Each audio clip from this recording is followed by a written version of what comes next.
Le robinet de prise en charge. Il est constitué d'un carré de manœuvre, que nous voyons ici en bleu.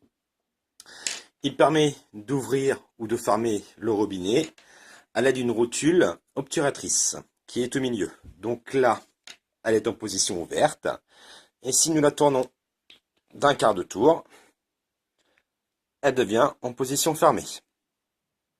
Sur le corps de robinet, nous trouvons deux indications.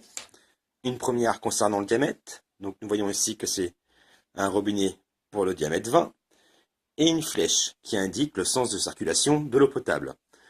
Donc l'eau potable arrivera de la conduite principale, donc de ce côté-ci, pour aller vers l'habitation. Du côté de la conduite principale, nous voyons qu'il y a un filetage. Ce filetage permettra de venir visser le robinet sur le collier de prise en charge. Et de l'autre, des éléments de raccordement PE qui permettront de raccorder votre tuyau en polyéthylène à ce robinet. L'élément de raccordement est constitué d'un écrou, d'un joint torique afin d'assurer l'étanchéité, une rondelle en laiton.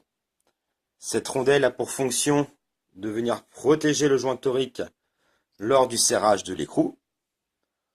On trouvera aussi une griffe, vous voyez, avec un côté comportant un chanfrein.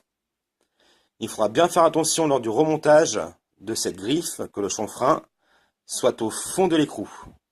On peut voir en effet qu'au fond de l'écrou, il y a un léger chanfrein aussi, une sorte de petit cône. Les deux assemblés, donc bien avec le chanfrein au fond de l'écrou, permettra lors de serrage de venir serrer, pincer le tuyau à la griffe pour éviter l'arrachement de celui-ci. Donc la griffe avec le chanfrein dans le fond, ensuite la rondelle de protection du joint, et enfin le joint torique en question.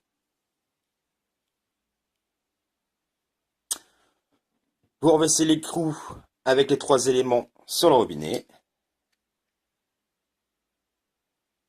et le robinet est complet et prêt à l'emploi.